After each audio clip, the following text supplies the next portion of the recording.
Hello प्यारे बच्चों, नमस्कार। आप सभी का स्वागत किया जाता है हमारे कृष्णा क्लासेज में। जैसे कि आप सभी को पता है, चतुर्थ श्रेणी के लिए हमने इंपोर्टेंट प्रश्न पेपर की सीरीज लेकर आ गया हूं और आज की आपकी 20वां मॉडल पेपर होने वाला है। जो 20वां मॉडल पेपर होने वाला है, इंपोर्टेंट प्रश्न होने वाले राजस्थान जीके के।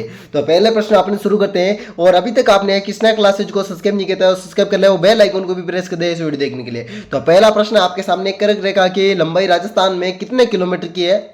तो ऑप्शन नंबर है 20 किलोमीटर, ऑप्शन नंबर बी है 24 किलोमीटर, ऑप्शन नंबर सी है 26 किलोमीटर, ऑप्शन नंबर डी है 28 किलोमीटर। तो बता दीजिए पहले ही प्रश्न का आंसर आप सभी बच्चे को बताना बिल्कुल। और पहले ही प्रश्न का आंसर आप सभी को बता देना है। और किलोमीटर मैंने लगा दिया। तो राजस्थान में कर्क रेखा की लंबाई राजस्थान में कितने किलोमीटर है? तो आपके हो जाएगी 26 किलोमीटर। कितना? तो 26 kilometre is the right answer था। ठीक ना। अगले प्रश्न की ओर चलते हैं, अपने दूसरे प्रश्न की ओर। तो दूसरा प्रश्न आपके सामने, क्षेत्रफल की दृष्टि से राजस्थान का दूसरा सबसे बड़ा जिला, दूसरे स्थान वाला या दूसरा सबसे बड़ा स्थान वाला। तो जैसलमेर, बीकानेर, उदयपुर और भीलवाड़ा। देखो पहले स्थान पर तो आपका जैसलमेर होने वाला है। पहले स्थान पर क्षेत्रफल की दृष्टि से राजस्थान का पहले स्थान पर जैसलमेर, दूसरे स्थान पर आपका बीकानेर होने वाला है। दूसरे स्थान पर बीकानेर, बिल्कुल आपका बीकानेर राइट आंसर था। ठीक ना। अगला प्रश्न आपके सामने, आपका तीसरा प्रश्न है। तीसरा प्रश्न क्या कह रहा है? राजस्थान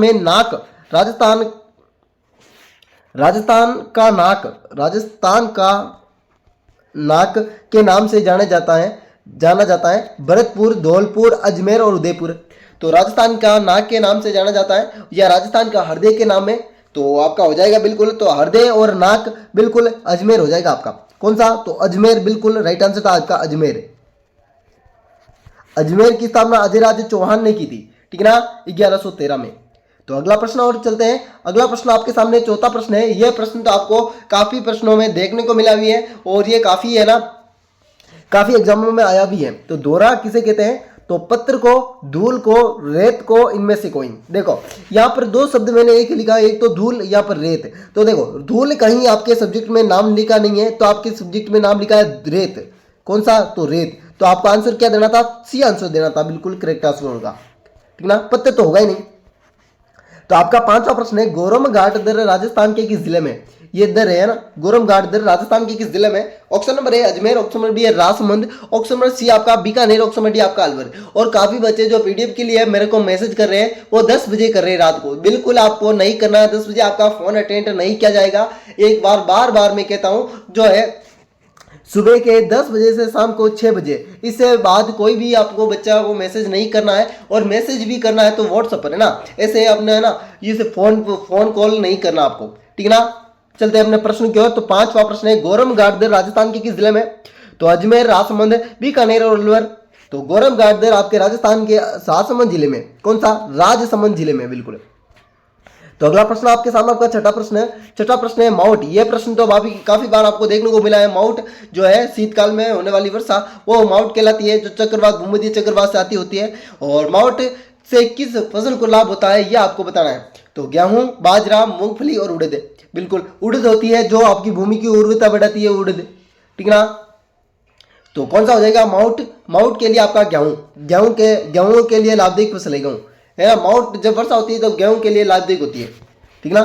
तो अगला प्रश्न आपके सामने सातवां प्रश्न, मृदा नवीन वर्गीकरण कितने भागों में किया? मृदा मतलब मिट्टी का वर्गीकरण कितने भागों में किया गया? तो नवीन वर्गीकरण 3, 5, 7 और 9। तो ऑप्शन नंबर है 3, ऑप्शन नंबर बी है 5, ऑप्शन नंबर सी आपका 7, ऑप्शन नंबर डी है 9। तो इनमें से कौन सा आंसर आपका करेक्ट करने वाला था? तो करेक्ट होने वाला है आपका बी कौन सा है? तो 5 भागों में किया गया था। ठीक ना, आपको ध्यान रखना है। उनका अफवाह प्रणाली कितने भागों में विभाजित है? तो 3, 5, 7, 9। तो हो जाएगी भाई 3 कौन सी? एक तो अरब सागर क्यों गया जी, एक बंगाल की खाड़ी की, एक आंतरिक।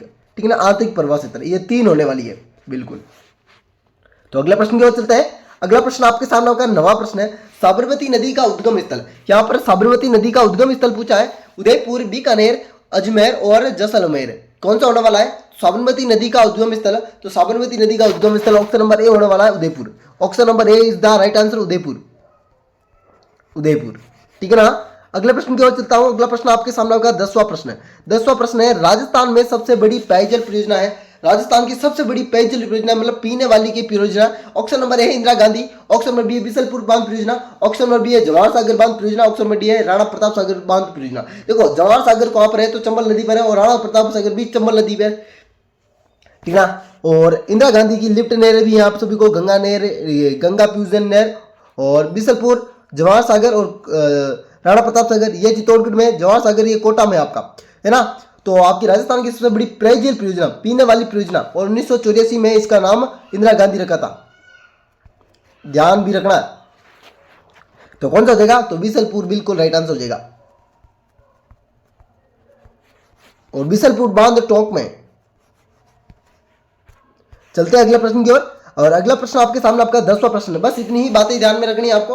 तो 11वां प्रश्न है आपके सामने, निम्न में से खारे पानी की झील है। इसमें से आपको 3 तो मीठे पानी की झील है और एक खारे पानी की झील है, और खारे पानी की झील को आपको बताना है। Option number A Jaisamand, option number B Pichhola, option number C आपका ताल छापर, ऑप्शन नंबर डी है फतेह सागर। देखो जैसमंद भी है और ये भी है और यह भी है, पर ताल छापर आपकी चूरू में, चूरू में ये नहीं है, ये खारे पानी की झील है बिल्कुल सी।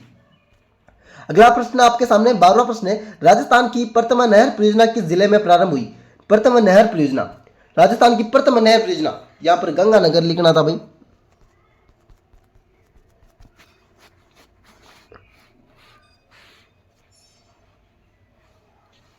बता दीजिए। तो राजस्थान की प्रथम नहर परियोजना तो गंगानगर हो जाएगा ना, भीलवाड़ा नहीं है, बीकानेर नहीं है, जोधपुर नहीं है। अगला प्रश्न आपके सामने आपका 13वां प्रश्न है। 13वां प्रश्न आपसे यह पूछ रहा है, राजस्थान वन विभाग की स्थापना किस वर्ष की गई है। राजस्थान वन विभाग की स्थापना सर्वप्रथम कब की गई है, 1949, 1950, 1953, 1955। तो कौन सा हो जाएगा आंसर। आंसर की बात करूं तो जल्दी से आंसर हो जाएगा आपका 1950। 1950 मतलब बी आंसर आपका राइट आंसर था। अगला प्रश्न आपके सामने आपका 14वां प्रश्न है। 14वां प्रश्न, वन संरक्षण अधिनियम कब पारित किया गया। वन संरक्षण अधिनियम, वन संरक्षण अधिनियम कब पारित किया गया, 1955, 1965, 1978, 1990। तो वन संरक्षण अधिनियम आपका जल्द से ए बी सी डी में आंसर देना है, जल्दी से जल्दी आंसर देना है। तो वन संरक्षण अधिनियम 1980 में, 1980 में। और 80 खंभों की छतरी पूछे, अ से 80, अ से अलवर, अलवर, और 84 खंभे की पूछे तो आपका बूंदी, ये लीजिए, ये भी ध्यान रख लेना है। अगला प्रश्न आपके सामने 15वां प्रश्न है, निम्न में से रोग प्रतिरोध क्षमता बढ़ाने वाला पौधा, मतलब शरीर में रोग प्रतिरोध की क्षमता को बढ़ाने, मतलब रोग को काटने वाला, तो महुआ, खेजड़ी, अर्जुन वृक्ष और अश्वगंधा। तो इसका आंसर आप सभी दे दोगे, महुआ, खेजड़ी, अर्जुन वृक्ष जो आपका एक औषधीय वृक्ष होता है, और अश्वगंधा। तो आपका इंपॉर्टेंट प्रश्न होता है, और इंपॉर्टेंट प्रश्न में राइट आंसर आपका अश्वगंधा होता है, बिल्कुल D answer is the correct answer. तो अगला प्रश्न की ओर चलते हैं। अगला प्रश्न आपके सामने आपका 16वां प्रश्न है, चक्रीय नृत्य क्या जाता है। ऑप्शन नंबर है बालिका द्वारा, ऑप्शन नंबर बी है महिला द्वारा, ऑप्शन नंबर सी है पुरुष, ऑप्शन नंबर डी है दोनों ही। सर यहाँ पर बालिका और महिला का संबंध कैसे है, ये तो अविवाहित होती है, ये विवाहित होती है, ये विवाहित होती है। तो आपका राइट आंसर कौन सा हो जाएगा, बालिका हो जाएगा। जो चक्रीय नृत्य अविवाहित महिला द्वारा किया जाता है या विवाहित बालिका द्वारा किया जाता है, ये answer is the correct answer था।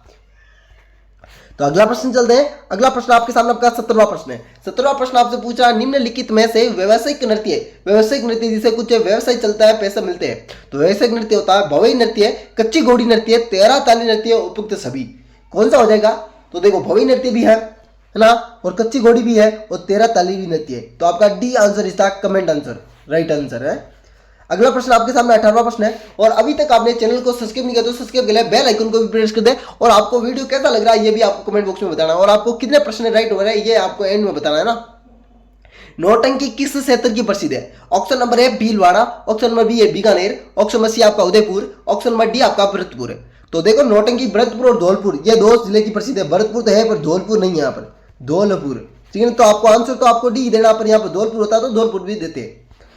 अगला प्रश्न आपके सामने 19वां प्रश्न है। 19वां प्रश्न है, बाबूजी का जन्म है, बाबूजी महाराज का जन्म किस वर्ष हुआ। यह प्रश्न है मेरा बताया हुआ प्रश्न है, जल्दी से आंसर दे देना। ऊंट लाने का से बाबूजी महाराज को ही है।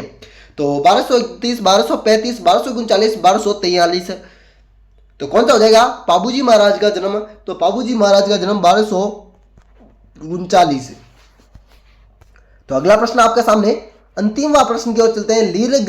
लीलगर घोड़े का संबंध, लीलगर घोड़े का नाम किसका है, तो देवनारायण जी का है, तेजा जी का है, रामदेव जी का है, और गोगा जी का है। तो जल्दी से आंसर दीजिए, बिल्कुल। तो आपका हो जाएगा देवनारायण, बिल्कुल। कौन सा है, देवनारायण जी, बिल्कुल। A answer is the comment answer. आप मैंने जो 20 प्रश्न पूछे, 20 में से आपको कितने प्रश्न आ रहे थे आपको कमेंट बॉक्स में बताना, और आपको वीडियो कैसा लगा ये भी बताना। चलते हैं अगले वीडियो में, मिलते हैं आपसे। इस वीडियो में लेते हैं आपसे अलविदा। जय श्री देवनारायण की, राधे राधे, अलविदा, जय श्री देवनारायण की। एक बार सभी को पुण्य, राधे राधे, अलविदा सभी को।